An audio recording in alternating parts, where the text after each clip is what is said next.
Ever found yourself wide awake at exactly 3 a.m. with no explanation? It's a phenomenon shrouded in mystery and superstition, often referred to as the Devil's Hour or the Witching Hour. This eerie time of night is said to be when the supernatural world is most active, with dark forces creeping into our reality. Even Shakespeare captured its chilling essence in Hamlet when he wrote, "'Tis now the very witching time of night when churches yawn and hell itself breathes out." From Anglo-American tales to Native American and Hispanic folklore, stories of the Devil's Hour have been passed down through generations, each adding to its spine-tingling reputation. But what is it about 3 a.m. that both haunts and mesmerizes us? The explanations are split between science and the supernatural, leaving us to wonder, is it a time of otherworldly happenings, or just our minds playing tricks in the dead of night? The mystery only deepens with each passing hour. The Devil's Hour, 3 a.m., holds a deep symbolic meaning. It's the twisted opposite of the time when Christ died. According to the Bible, Jesus was crucified at 9 a.m., and darkness enveloped the land from noon until his death at 3 p.m. In that moment, he cried out, "It is finished." So 3 a.m. flipped on its head becomes a dark mockery of Christ's final hour, much like an inverted cross, a recurrent symbol in many horror films that delve into satanic themes. The number 3 also holds great significance in Christianity, symbolizing the Holy Trinity, the Father, the Son, and the Holy Spirit. So when the clock strikes 3 a.m. and you are suddenly wide awake, often thought to be a direct visit from dark forces, a reminder of the mocking power of the devil. It's as if the very hour stands as a reminder of this opposition to the sacred.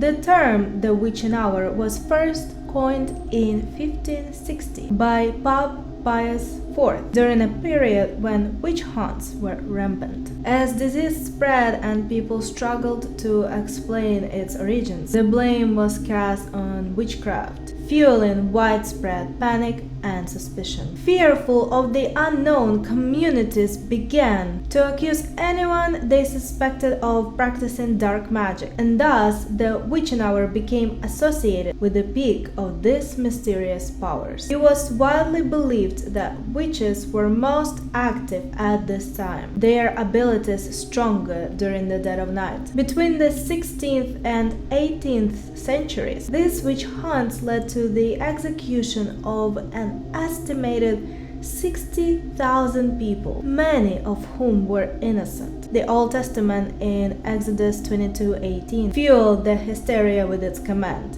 "Thou shalt not permit a sorceress to live." Those accused of witchcraft met brutal fates, burnt at the stake, hanged, or beheaded. One particularly cruel method was dunking. An accused witch would be submerged in water. If they sank, they were considered innocent. If they floated, it was proof of their dark pact. Over time, as we gained more understanding of witchcraft and its practices, the witching hour evolved into what we now refer to as the Devil's Hour, a time still steeped in dark folklore and mystery.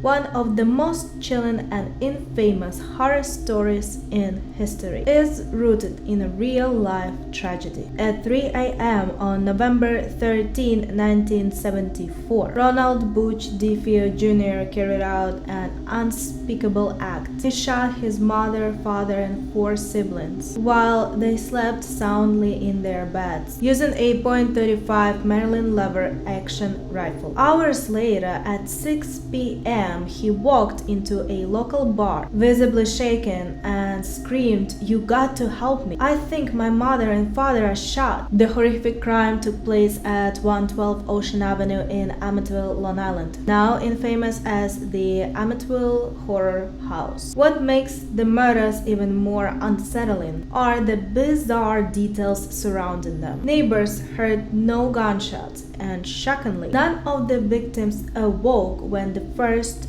shots ran out. Each family member was found face down in their beds with no signs of a struggle. It was as if the deaths had come without warning. Eerie timing of the murders added to the legend. 3 a.m. often dubbed the hour of the devil. DeFeo himself claimed that he had been hearing voices in his head before the killings and described being in a trance-like state. "Once I started, I just couldn't stop. It went so fast," he confessed to detectives. DeFeo was eventually found guilty of 6 counts of second-degree murder and sentenced to life in prison. But the mystery surrounding his actions and the house that became a symbol of horror continues to haunt those who hear this story.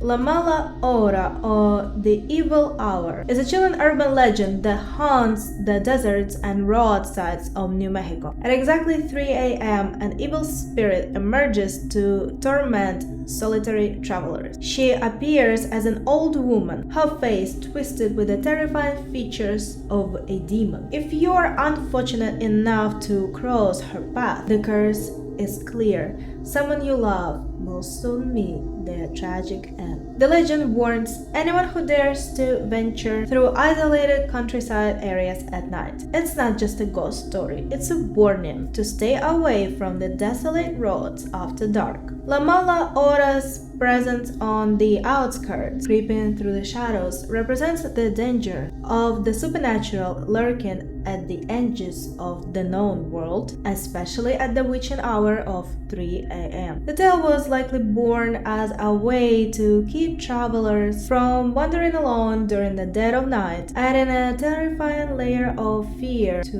those who dare to break the rules of the hour.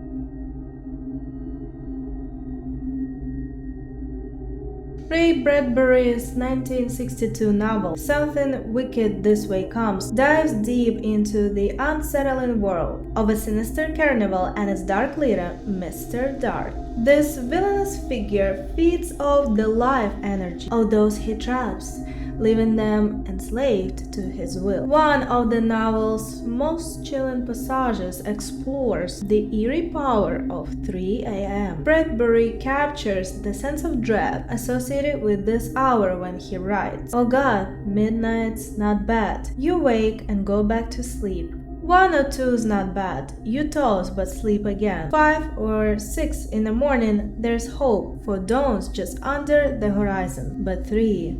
Now, Christ, 3 a.m. Doctors say the body's at low tide then. The soul is out. The blood moves slow. You're the nearest to death you'll ever be safe dying. Sleep is a patch of death, but 3 is the more full, wide-eyed staring is living death." This passage suggests that at 3 a.m. we are closest to the brink of death, just on the edge of the unknown. Bradbury reinforces this terrifying idea by mentioning the higher number of deaths in hospitals at this hour, though this claim remains unproven. Still, the National Highway Traffic Safety Administration backs up a different statistic. Around 55% of all drunk driving accidents occur between midnight and 3 a.m., lending further credence to the idea that something unsettling happens during this time, when the world feels suspended between life and death.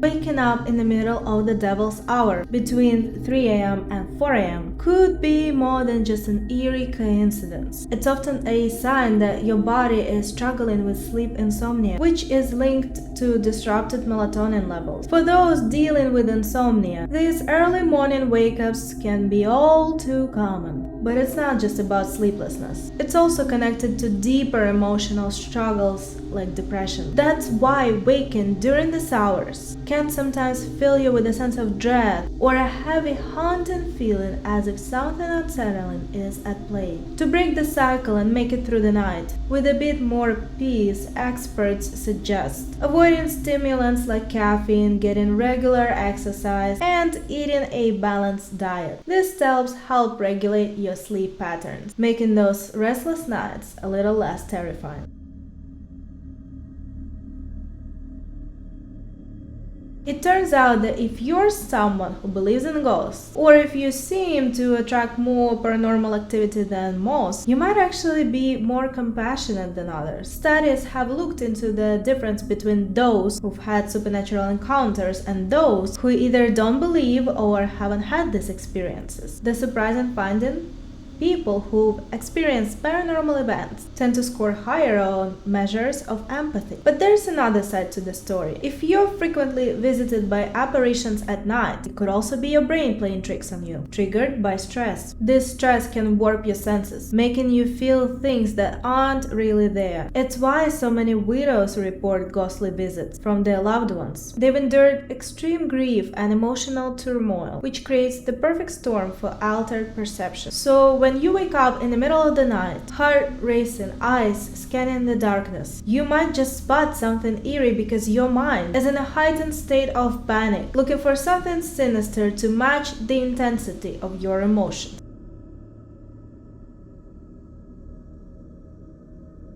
When the devil's hour hit the internet, it sparked a spooky trend that took the online world by storm. The infamous 3 a.m. challenge. The premise?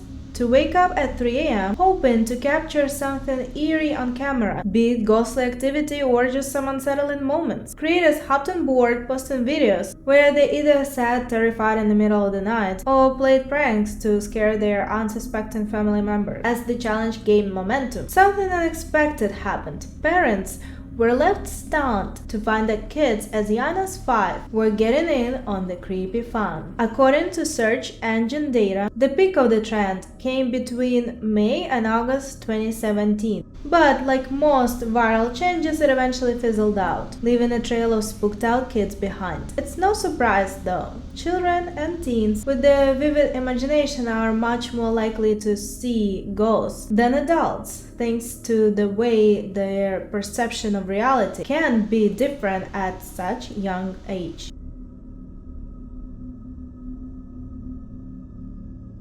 Historian Roger Kirk offers a fascinating, more scientific perspective of the mystery of the devil's hour. After 16 years of research into sleep patterns, Kirk uncovered that the modern idea of sleeping for 8 continuous hours is a recent phenomenon. In fact, our ancestors followed a completely different rhythm, sleeping in 2 distinct phases each day. Centuries ago, people would go to sleep a couple of hours after dusk, only to wake up again for 1 or 2 hours in the middle of the night. But instead of lying there nervous about the possibility of demons or ghosts lurking in the shadows, they would rise and engage in various activities. This time wasn't spent in fear, it was a period for productivity and connection. People would read, write, pray, or even have intimate moments with their partners. In fact, in 16th century France, this was considered the prime time to conceive. This two-phase sleep pattern can even be traced in historical ballads. Take the early English ballad Old Robin of Portingale, which states, "And at the wakening of your first sleep, you shall have a hot drink made, and at the wakening of your next sleep, your sorrows will have a slave." This not only echoes the idea of segmented sleep, but also hints at how people embraced this natural rhythm with a sense of purpose. Kirk's research redefines our understanding of sleep and gives us a glimpse into a time where our ancestors lived in sync with the night in ways that seem almost foreign today.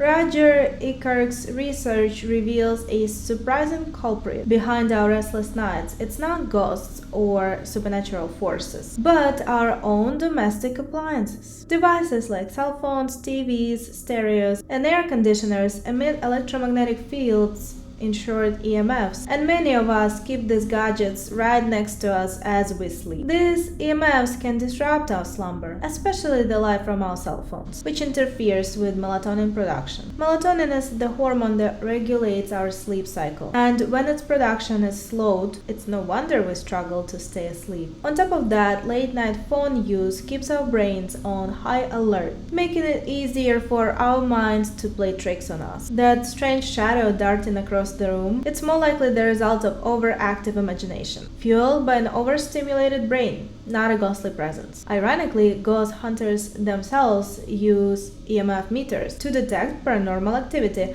looking for unusual fluctuations in the field that suggest a hotspot for supernatural occurrences. But in our own homes, it might be the EMF from our gadgets that's causing the disturbance, not anything from the other side. Thank you for watching, and I'll see you in my next video. Bye!